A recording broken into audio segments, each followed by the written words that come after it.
Man, what's up with it, man? Y'all already know what it is. It's that good Tuesday, man. That EME Tuesday, man. Yeah, good energy, good vibing, man. We've been vibing all week, working hard, man. Handling our business, you know what I'm saying? These top dogs right here at this table, man, doing the right thing. You feel me? You can catch the footage on this, man. They're doing the right thing. We there. At events, man, we done did pretty good this week, man. We had a good little event this weekend and everything we went to, you know what I'm saying?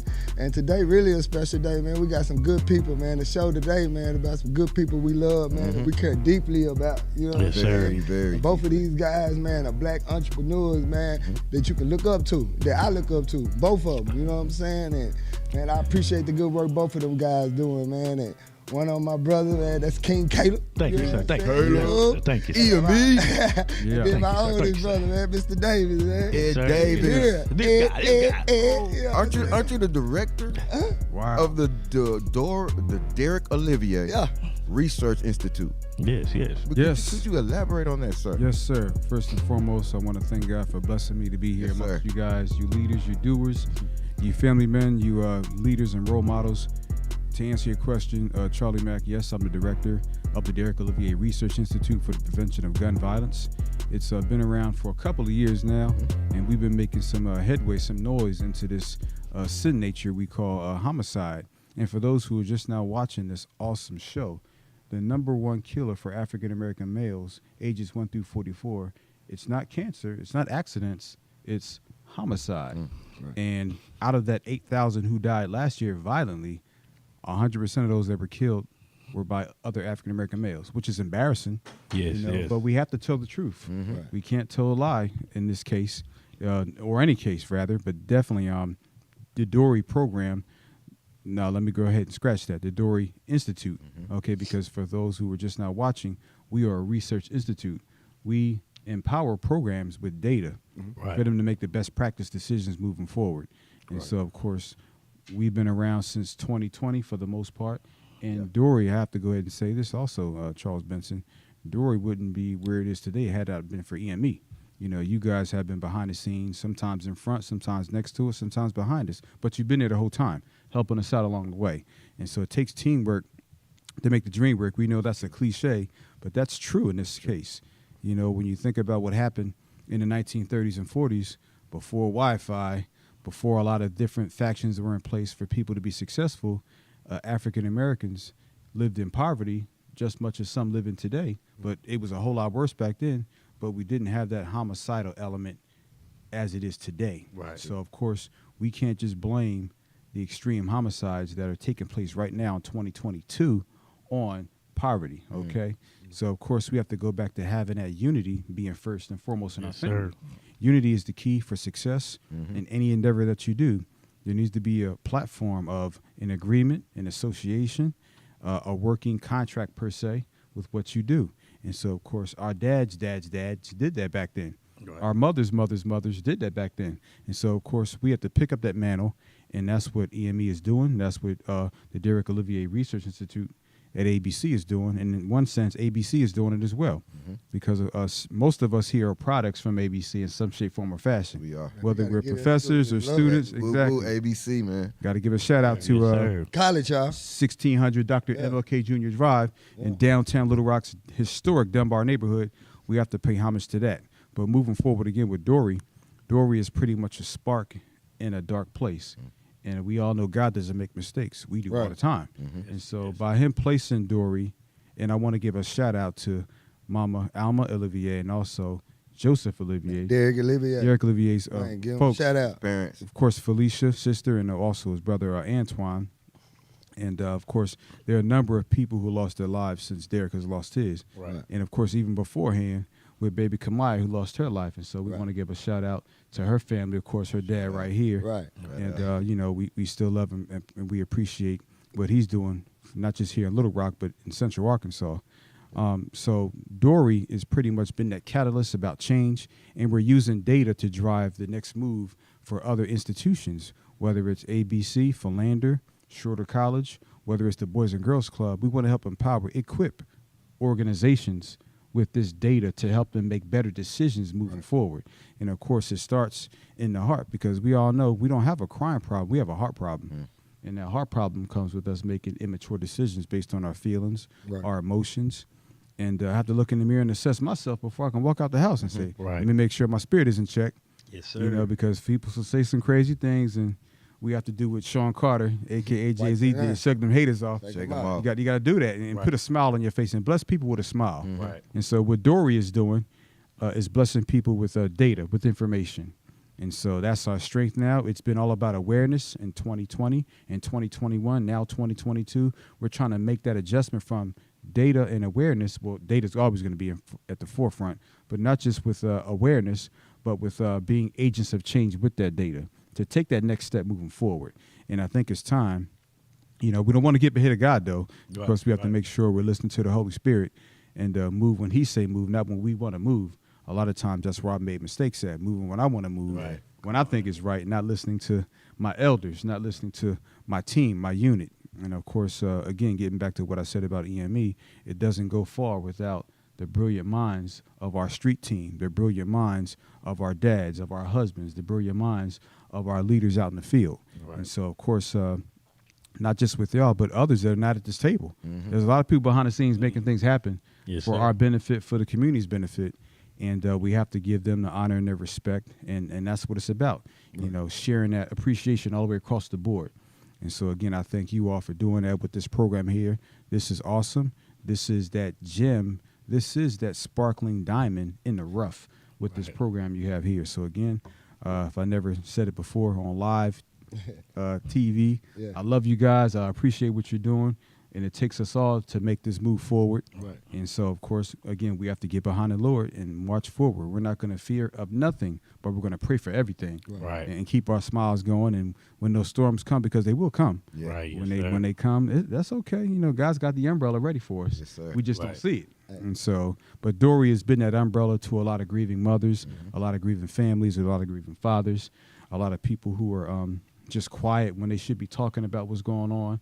We all know we have these cliches where it says a closed mouth what? Don't get fed. But of course we know some people know if they say something that may cost them their lives. So we understand that. Yes. We don't always necessarily agree with it, but we do understand it. And sometimes we do agree, but not all the time. It's a case by case basis, So we have to make sure that they know that they're safe, that they're comforted, and it has to be important that, we provide a blanket of security in a healthy essence, a blanket or a safety net for people, whether it's that single parent mom, whether it's that dad that just, received an increase in pay and he doesn't want to, definitely mess that up. And for these struggling families, we want to be that hope, that spark, that light. And so, again, Dory is young. Of course, EME is young, but together with other institutes, whether it's the FBI and working with law enforcement in various capacities, I tell people, it's you got some bad cops out there, but you got some good ones too. Right. You got some good folks that don't look like me. Then you got some bad folks that look like me. Right. So we have to be honest about that moving forward, and we can't judge a book by its cover. That's something we learning though. We got to learn with that and grow with that, especially with cops in the community. You know what I'm saying? So that's kind of. They had a bad vibe with each other. Oh, yeah, bad definitely. Stigma, you know what I'm saying? Definitely. That's why I like the OK program, because them guys, they really is cops, you know what I'm saying? But we know them as people. So it's hard for us to look at them as, man, they cops when you know somebody personally. You know what I'm saying? That came on my next question. Like, shout out to Willie Davis, too. Yeah, OK program. We love them.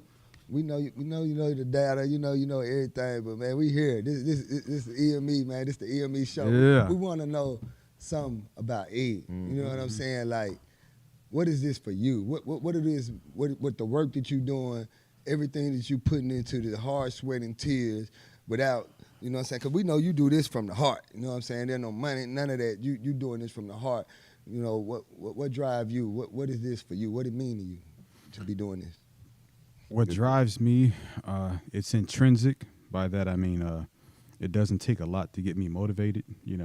Some people, it takes a lot to get them motivated, but it's a God thing, and I mean that with all sincerity, because it's something that he put inside of me that when I see something that's not right, in alignment with God first and foremost, I have to try to find a way. Not every single thing, because sometimes it's like, okay, choose your battles, So again, we have to be, sensitive to that, and I believe that it's a calling right now until God gives me another chapter or another assignment my assignment right now is to help slow down the bleeding in these streets. Right now it's in Little Rock. It's all over the country. Yes. Okay? We can't change the world right now. Our job is not to change the world, it's to change what's on the block. Right. Let's take care of our own blocks first, in our own households. You know, because again, we have this big agenda, but sometimes we have to, again, go back and look in the mirror and inspect ourselves and inspect our own inventory and say, okay, do I have a hidden agenda? Right. Make sure, God, please check me to make sure I don't have no hidden agendas with these guys or with anybody. Because sometimes, you know, we tend to do that. And so, again, to answer your question, Antoine, what drives me is it's intrinsic. It's a God-given gift, ability that I can't take credit for nothing. He's given it to me, and I give the glory back to him. You know, I just try to stay on my knees and just be thankful. But at the same time, I don't like seeing the news, and the news I guess it's a double-edged sword. They do a good job and a bad job of showing African-American males in the most negative way. Yes. Every time they show us, it's about sports or entertainment. Of course, or worse than that. Exactly, or worse, or killing. You know, so it gives a lot of young people with no fathers at home. And a shout out to those single parent moms who've been holding it down for the last 7 years. They've been holding it down, and they've been doing the right thing. The most smartest, educated groups of people in this country, by degree merit, are African American women. I believe it. You know, that's the truth. I know it. And so look at what they're going through. They're the most disrespected too. Right. And some of the guys that have done it look like us. Yes. So we have to tell the truth and say, hey, y'all, let's make sure we get in alignment with our women, with our children, you know. And getting back to your question again, Turtle, what drives me is seeing how we can have that glass half full rather than half empty. I try to look at 98% of all African-American males in this country are doing what y'all are doing, what we're doing, some positive things. But that 2%, and it's real heavy, bro, that 2% is responsible for almost 50% of the homicides. It's treacherous, and the devil's playing us in a lot of different areas. And so we have to be mindful of his devices and how he uses them, whether it's the husband against the wife, or the son against the dad. And he's going to find these vices and try to pull us apart. Right. That's why it goes back to that keyword, #unity. It goes back to everything. We don't always have to agree with each other, but you can disagree and have unity at the same time. Right. You know, so we have to make sure that exactly. That's what we preach. That's one of our mottos. Unity with every side. Every side, you know. And if I have a disagreement with Mrs. Davis, I won't tell folks. I won't tell y'all about it. You know, it's going to be behind closed doors. Exactly. That's bedroom talk. Hey, baby, listen. You know what happened there? So again, it just brings hardship to the enemy. You know, I like ticking off the devil. I love ticking him off, you know. And so, of course, a lot of times that's not following my lead, that's following God's lead. So kind of putting things in perspective from a spiritual standpoint, but also a financial standpoint as well, also a academic standpoint as well, also a societal standpoint as well. We have to have that balance. Everything goes back to it. Exactly. Everything has to have a balance. And so whether it's what you eat, if you work out or less, reading scripture, treating people the way you want to be treated, you know. And again, and I want to say this too before I exit stage left, you know, people always misconstrue this, but it seems real cliche to say this. I treat everybody the same. You can't treat everybody the same. As much as I used to say that for years and years, you know, you can't talk to a 55-year-old man the way you talk to a 15-year-old male. He's not a man, he's a male, you know. Right. So we have to be mindful of how we speak to each other. This guy did 24 years in the pen, and this guy did a year. That's a different conversation. Sure. So we have to be mindful of that, or tax brackets, you know. We have to be, you know, sensitive to that. And what Dory does from the homicide standpoint, and to our listeners, again, we appreciate y'all moving forward. What Dory does is that, you know, we don't focus on molestation. We don't, and these are serious issues, by the way, too. We're not discounting or discrediting that. What goes on in the community. Exactly. Right. There's a lot of crime that goes on, and and as leaders, we address that. Right. However, Dory's main focus is to stop the bleeding with homicides. Right. You know, and so that's our primary focus. And I want to give a shout out to you know, former President Fitzhill for taking the mantle and doing what he did as the catalyst for starting a few things. But in this case, we're talking about keeping his word with Derek Olivier's parents. Okay, so shout out to Fitzhill. Exactly. Coach. Shout out the coach. And you know, of course, we have to also mention our support systems behind it. You know, Charles has a family in Paris, France. You know, wife is holding it down 5,000 miles away. We give a shout out to her. Shout out Stella. Shout out to Antoine. We all know Turtle and his family, his support system that's in place here. Yeah. Shout out to Paul in the background behind me. Yeah. Of course, shout out to you and your awesome family. And Charlie Rock, we all have to make sure that we're not stroking each other's ego, but we're just bringing honor where honor is due. We have to salute. We have to do that. We have to ourselves salute We each got to other. give them roses while we're here. Right. Exactly, while we're here. Yes. And that boosts you up. It gives you a does. strength. It I gives like me. when people tell me when I do something bad or glorify when I do something good. Way better than when I do something wrong. You know what I'm saying? All our life, I always been getting praise for the wrong. Wrong, yes. Always. You know what I'm saying? I was just telling my brother, you know, today is a special day for me because I've been out 6 years today. Well, I got out 6 years ago. I got out of the Arkansas Department of Correction. February And when 22nd. February 22nd. Salute. Salute. Salute. When I came home today, wasn't expected, didn't tell her. I had like literally 10 balloons. I had a card, gifts, and all that. And my lady was just telling me how proud she is of me because she met me 6 years ago in the change. And it literally, she wasn't there. She was getting the kids, but I shedded tears because it felt like, wow, like for her to give me this to show her that she's proud of me. Like, we don't get that a lot. So to have that meant a lot. Amen. That meant a lot to have that support. That's dope. A support system. You ain't had that bond money, did you? Where that bond money was at? Man, I didn't need no bond when I got out of prison. Man, that support system. Dude, right here. He funny, man. Support That was system. coming. There you go. A support system. Woo, woo. Okay. Yeah. But We really appreciate you, Ed. Right. Because you Everything. always come through, even on social media, you give EME their props. Right. You make sure that people know that we do what we do out here. Right. Because we like staying on the background. We like handling our business and helping other organizations. We like being in the background, providing and helping. And we don't hear that a lot. And we don't look for that either, but it feels good. You know, it feels good. Like Turtle was saying just a moment ago, we're used to being acknowledged for wrongdoing. Wrong. We're used to that. And Right. sometimes people accept that as that's who they are. Right. But when you Right. get that positive feedback on what you do, it can change your mindset too. Yes, sir. And it can empower you and make you stronger and push you to do better and do more Right. in your community. And that's what EME is doing. And thank you. Thank you so much for coming here and giving us our flowers, our roses. man, yes, We're sir. ging them Yes, to sir. you. We always going to give them to Right. Ed. You, man. Ed, we didn't tell him how we know Ed, dude. He was He's a a teacher. He was our professor at ABC. That's how we know this brother. Yeah, That he was what I was on finna say. I was playing a finna good say, what season. you A do? lot of people. I Yeah, know a lot he of guys that put a know you, lot in and there.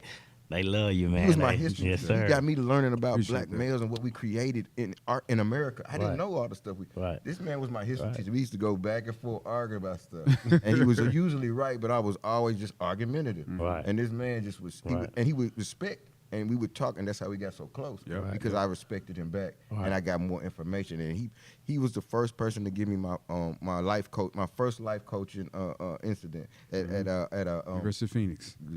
University of Phoenix. Yep. Yeah, he did that, man, and he got my juices flowing on standing up and speaking in front of people and not being afraid or being nervous. He gave me that first platform to do that. So we go. What's up? It go That you stuff go be full hard, circle. don't it? Stand in front of them Man, people. it's nerve wracking, but I was prepared though. You was So I prepared. You I did was it. You looking held at it myself, asking, man. You I held was it up down. there. I was I on was point loving it, because and I was ready for the subject. I I've been doing it for researched 15 years, and sometimes I still get a jitter before I go up. I'm like, man, Yeah, I've spoken in front of that's right. 6,000 people Yeah. before. But, sometimes you have to keep working out your craft. As the late, great Kobe would always be in practice after people left. Yeah. He would get Right. there early, Right. and that's working out that perfection, He outworked them. Exactly. You outwork people. It's not about that gift. It's about that drive. And, that's important. I mean, they do something to us too when we get up there. 'Cause when I first did it, I did it with Dr. Fitzhill and Paul Chapman. They pulled up on me in this little black van, man. I was like, man, I ain't getting it up. Man, they look like the feds. You know what I'm saying? I ain't getting it up. He's like, nah, man, I just want you to come speak, man. Just tell your story. Just be yourself. And then when I got up there and did it, I got so much positive feedback, and it felt good to Mic drop. sometimes talk to somebody. Because I used to talk, you know what I'm saying? I kind of was quiet and didn't nobody know me, you know what I'm saying? So that's probably why they had a bad stigma on me or something, like I was some kind of mean person or something like that, because I just didn't used to say nothing. But when I started to figure out to open it up and let the people, you know what I'm saying, let my people and everybody see who I really am in the heart, things started changing, you know what I'm saying? I started not worried about getting shot up no more. I started not worried about just doing wrong things. And I started seeing another world. So, you know, speaking, that opened the door. That was one of the most powerful tools God put in our life, you know what I'm saying? Even with my brother, when he started speaking and doing his motivational speaking and thing, I used to watch him and I was like, dang, he changed. And then I'm like, man, this dude really know the whole Bible, you know what I'm saying? He ain't even been locked up like me. I did 10 years. I know the Bible, you know, but him, you know what I'm saying? And he did. So, you know, that was admiration. So speaking is good. And if you got that, you know what I'm saying? You know, that's a good tool you can use or something to fight. Right.